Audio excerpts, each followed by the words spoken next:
Hello everyone, it's me, your teacher Prasi, and now I will continue our discussion about how to communicate with the deaf community part 2. Okay, so as we remember, na ako list no to ways how to communicate with the deaf community. So first, ako anong nag-discuss yesterday, and it is you need to find your purpose.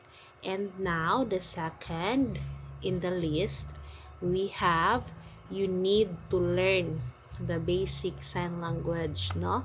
So if we say about basic sign language, um kung ano siya, like it is not about learning all the sign language, no?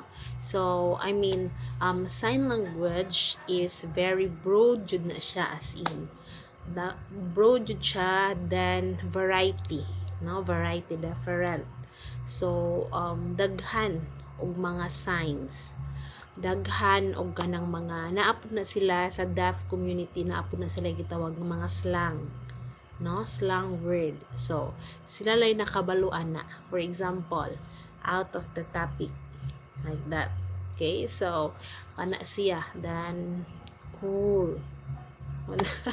So na si daghang mga slang pod, mga slang words, no? Then sa patuoy ana, never mind gana, no? So daghan pod na sila yung mga sign language nga gitawag na slang sa ilahalang own. Then again, same sa atuang language, no? Sa mga hearing community natay different dialect, no? So dialect, so same pud na sa mga deaf community. For example, if sa Bohol na ay Boholano, maybe ang sign sa Bohol is different pod, no? From Cebuano or from people from Cebu. Ano bitang datingan? So that's why again, if ang very important jud, ako ang teacher before, nag-teach na ako og sign language, ang very important ra jud nga sign nga need niyo ma-learn or makatiguhan is ang word, ang alphabet, kay mao na siya, same na siya sa tanan. Ang numbers same pud na sa tanan. Then universal ang dating nila. Then ang mga colors gani, ang mga colors different tay dahi, depende, no? Then ang ilahang mga asang action, ang other nag-use gihapon og kanang naagyapon sang application sa ESL ana bitaw. But if kita sa hearing community, if mo go ta or kanang mo together ta sa mga deaf, and if by chance mo tell sila nga wrong man imong sign, oy mo man ang sakto nga sign man abitaw. So sa matong buhaton as hearing, so yes, mo follow ra jud ta, ato ra jud nang i-copy ilahang sign, i-adjust nato ang ato ang mga na-learn. Kay again, we hearing community, we are just learning the language, but we not own sa ilahang language. So that's why we just need, so ang deaf ra jud nga mga tao ang naay sakto nga sign. So maybe it's different from your sign na imuhang na-learn, but never change deaf sign sa imuhang na-learn na sign.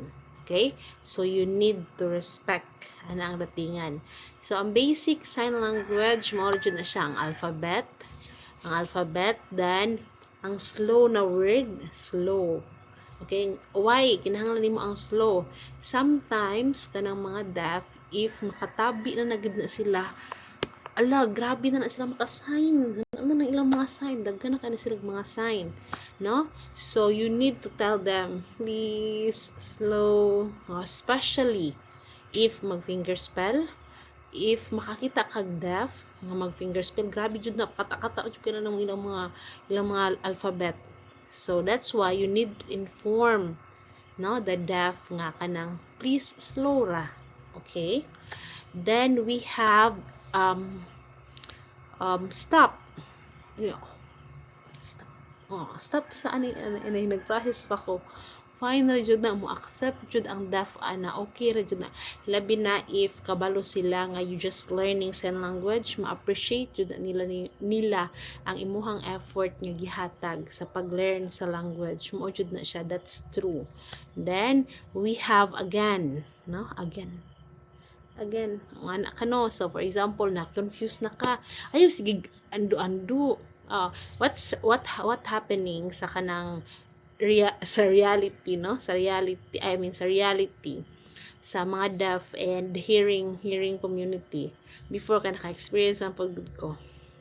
Example, mag-talk ang deaf, then ang hearing, then ang mahitabo kay daghan na kay sign ang deaf, then ikaw nga hearing, sige ka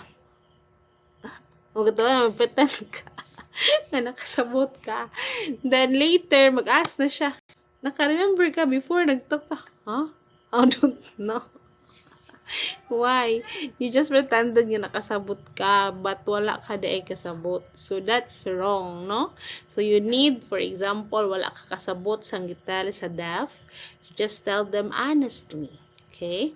Maingon na ka nga, please, again, kaya na-confuse ko. Again, wala na ko nakuha. Not na ko understand. Okay? Not na ko understand. Again, please. Okay na. Na? So, please, again. Kana ra jud siya. Stop.